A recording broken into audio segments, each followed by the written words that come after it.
My children have been on spring break.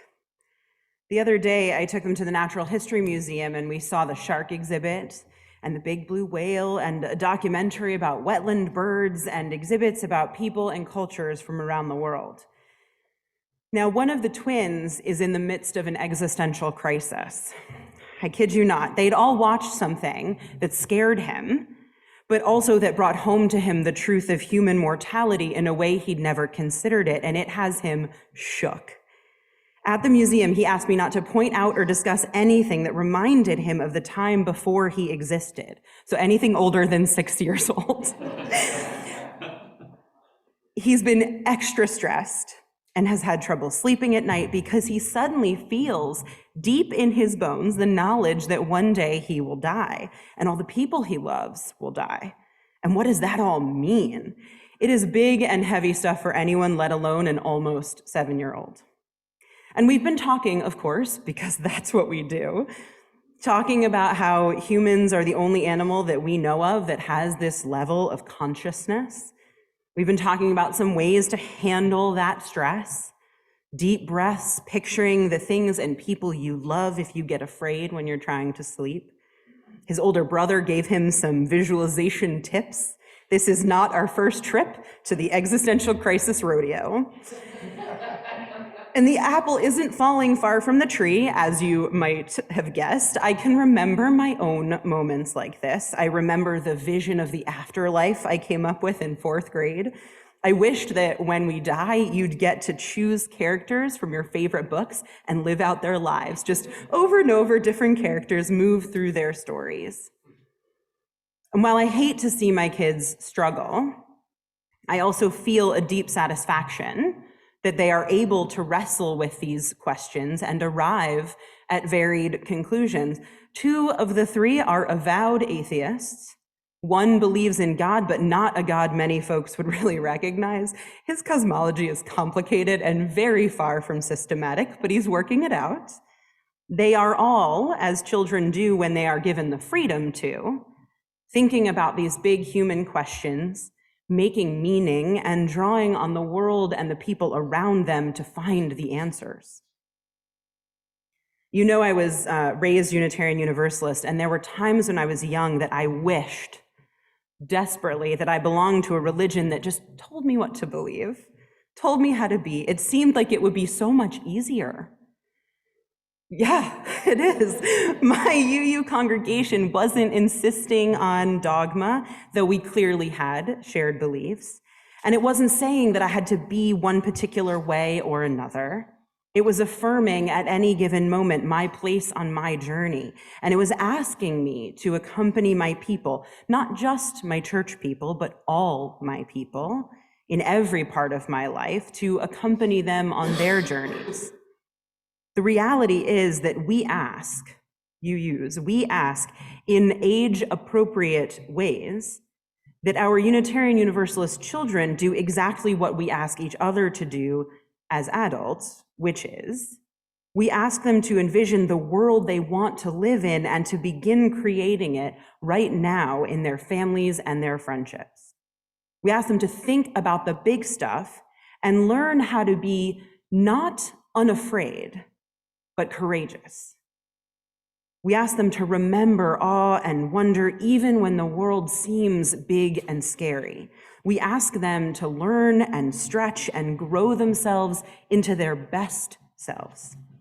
We promise to be there for them and with them as they do, providing safety and gentle honesty and support and hope. As you all know, for safety reasons, for the last long while, over 2 years, we've kept our children and adults largely separate here at the Unitarian Society. Different vaccination availabilities, different risk levels have meant that we've siloed our population in ways we have never done in the past. And I will say that watching my child wrestle this week with these questions brought home anew why it's never a good idea to separate our generations, and why it felt important to remind you all that downstairs every week and once a month on a Sunday evening, our religious education folks and our families, parents and children are doing important work just as we do important work. I think sometimes in our bubble here, it can be easy to forget just how important it is. We can forget that other religious institutions will reject folks because of their theology.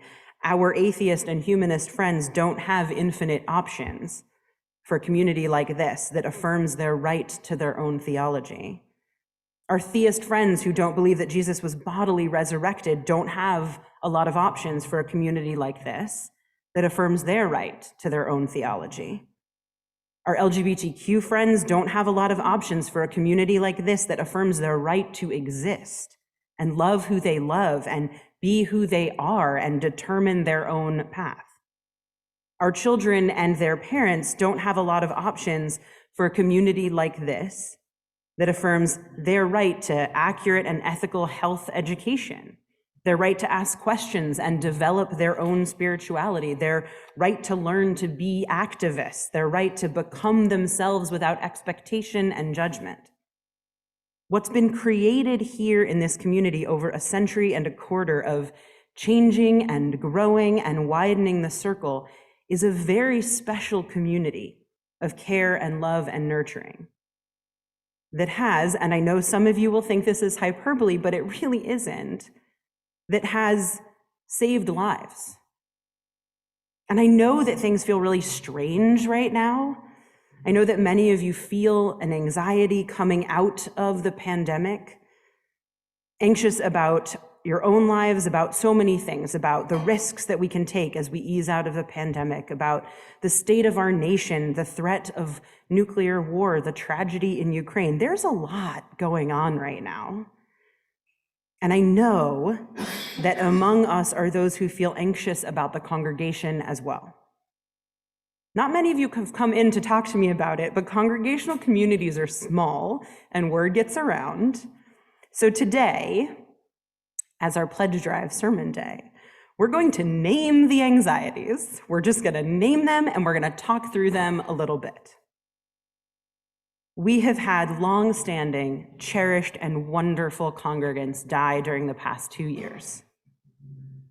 We've had others move away to be closer to family as they have felt the impact of the separation brought on by the pandemic. We've also had amazing people find us during the pandemic and join this congregation because they have found a home here, even while we were apart. Because what's special about this place has remained apparent, even at a distance. And yes, overall membership is down. We've been apart, and I know that's been hard. It's been hard to feel close to each other, close to the leadership, close to me when we have been maintaining physical distance. We've done the best we could, and we're beginning to meet again in person for more and more things, but the isolation has taken a toll on all of us, and folks have not come back in person in the way we might have hoped, in spite of the changes in our policies and our invitations to do so. All of us, here and in every corner of the world, have been exhausted by ongoing trauma and the struggle to literally survive, exhausted by constant pivots and adaptations, by necessary new learnings. That exhaustion has led to burnout to some holes in leadership that I recognize are worrying to some. All of us across the globe have felt the push and pull of economics during this time. Job losses, pending evictions, markets that fluctuate, and inflation rates that make feeding our families feel challenging. We've had fewer opportunities to fundraise here at USR. And although we came out with a surplus the last 2 congregational years, I realize it's hard not to feel anxious about the future. Things feel different. Old traditions have been put on hold, and it isn't clear that they will begin again. Some of the old ways are being supplanted by new ones, most evidently perhaps in our use of technology. I know folks want to get back to the way things were, and it's a source of anxiety for some that we haven't yet. So here comes some real talk. Some real talk for my beloved people, and I'm hopeful it's going to help. Attendance, membership, volunteerism, and fundraising are all almost universally down.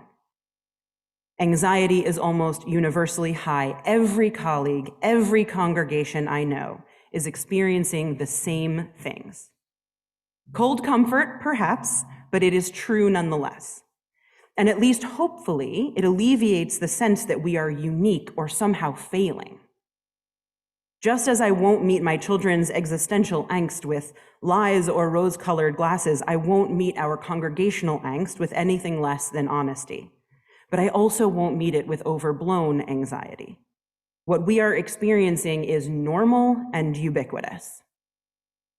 Another bit of real talk that might hurt a bit. We won't ever go back to the way things were, because we can't. We've been changed as individuals and as a congregation. These 2 years have changed all of us. You don't undertake a journey of communal grief and daily shift as we have and come out the other side just the same, able to go back to the way things were. There isn't any going back. We can't unknow what we have known. We can't unsee what we have seen. We can't unlearn what we have learned any more than a child can go back to blissful ignorance about the nature of human mortality. There's no going back, and this is not a tragedy. I'm going to say that again. This is not a tragedy. That's what we tell our children. Knowing the truth is not a tragedy. Life, even when it's hard, is not a tragedy. It's a gift. Moving forward, charting our course, becoming ourselves, creating the world. These are not onerous trials, but gorgeous gifts of living. Gifts that ask us to rise and meet them. Meet them not with anxiety or a desperate desire to go backwards, but meet them with renewed energy to double down on what is best in us, in our old growth, and with excitement to create and welcome new growth. The past 2 years have been hard. Change is hard. Hope is also hard. But this moment is asking us to answer the call more than we have been able to over those past 2 years. And so, real talk once more, answering the call in congregational life means something particular. Answering the call in congregational life means showing up in person or online, because we are redefining what we mean by participation, but showing up for services, for events, for each other. Answering the call means giving what you can, not only to the pledge, but to the work of congregational life, on committees and teams, gardening, teaching, joining the board. Answering the call means being present to one another, responding to each other when we are asked to serve. Answering the call means seeing what we can become and putting in the blood and sweat and tears to make it so, as generations before us have done right here. Answering the call means refusing to measure our vitality and our value by statistics. Answering the call means shouting from the rooftops, telling all your friends, reminding each other that this special community knows what it is to go through challenge and to come out the other side changed, but stronger. Answering the call means knowing what the beating heart of this place is, beyond all the stuff that accrues to it, the deep and abiding heart, and living into that every day, deeply and truly. As many of you know, I was away the week before last. For the children's first week of spring break, Guy and I took them to California to spend the week with his family. It was the boys' first time on a plane and my first time in Northern California. I'd seen the Pacific Ocean before, but in Southern California. And I've seen my share of rolling hills and vineyards and cliffs. As we rode around, the trees and the flowers reminded me of time spent in Tuscany, actually, and I got that wanderlust building in me again. But I had only ever seen a redwood in a cross-section of a trunk on display at the Natural History Museum in New York. We didn't make it to see the giant sequoias that live further north, but we made it into 2 different national parks that boast some spectacular coastal redwoods. And I learned things that I hadn't known.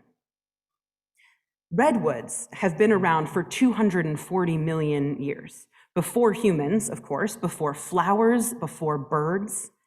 They came into existence not long after the dinosaurs went extinct. And redwoods survive because they have some amazing adaptations and techniques. Their root systems, and I'm going to ask Olas, can we have some of these images up? Thank you, Olas. Their root systems can sprout numerous trunks. So this is actually an image of what's called a fairy grove. All these trees have sprouted from the same root system. And in the center of a fairy grove is a stump.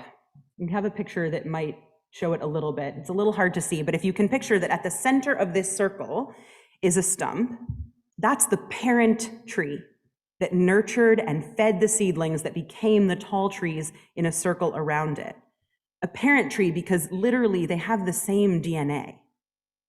That ancient stump sprouted these trees, and they all have the same DNA. A fairy grove is one living organism, interdependent, clustered together, sharing and surviving. The roots of the fairy grove also intertwine with other roots from other systems, and seedlings can also sprout well beyond the circle of the grove. The root systems of redwoods mean that although the identified oldest redwoods are 2,200 years old, in fact, their DNA likely goes back way beyond that. That same DNA replicated over and over, reaching into deep history, back beyond our human memories and mythology. Their DNA reaches deep, but their roots do not. Redwood roots are shallow, only about 8 to 10 feet. They don't dig as far into the earth as other trees' roots, but they spread wide. Their root systems can range up to 100 feet. Their energy is spent casting a wide net, reaching not back down whence they came, but high up into the sky. Coastal redwoods are the tallest trees on the planet. One of the kids said, "If I believed in it, I might say they were stretching toward heaven." The intertwined and interdependent roots keep the redwood standing, alive, and strong, but so too does its makeup. Redwoods contain high levels of tannins, which make them naturally resistant to fungus and disease. Didn't know this. Their bark is low on resin, which helps them survive fires. And when a fire does come through, and we saw so many trunks just charred on the side, but trees just still tall and strong, when a fire does come through, the redwood has evolved in such a way that the fire actually encourages new growth. Old redwoods can heal their burns and keep on growing, and new growth sprouts when the fire releases the cone seeds.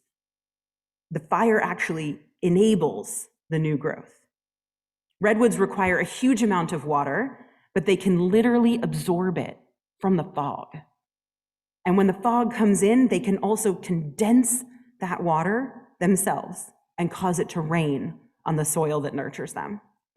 Redwoods are a marvel of evolution and a marvel of mutual care. They inspire awe and wonder in their matter-of-fact presence amidst the evidence of destruction and in spite of the deforestation we've subjected them to. We're only really just beginning to understand how they do what they do. They have been and still remain something of a mystery, as so many things in nature are and remain to us. But as we watch and we study, we come to know more. And then we find that though humanity is unique in its self-understanding, we also have so much still to learn. Redwood DNA survives millennia and adapts to the environment around it, surviving fires and droughts and moving forward both with old growth and new growth, intact, aware that old and new alike have things to offer that will help the community survive. The beating heart survives. Challenge is not tragedy, it's what we build for. It's why we solidify the beating heart of this place. The DNA of USR is strong. cherished events, longtime members, beloved ministers, ways of doing things, all that comes and goes. But the beating heart survives. It's a beat that calls out generation after generation, insistently pumping out our compassion, affirmation, and love, consistently beating the drum of justice and peace, perhaps at times more quiet, at times more loud, but always there, trying hard to find the way, changing and growing, trying hard to show the way to a better future. May we never lose our gratitude for this place, for the hope that it brings, for the comfort that it offers, for the challenge it imposes, for the community it creates, for its beating heart, and for the life that it calls us to. So may it be.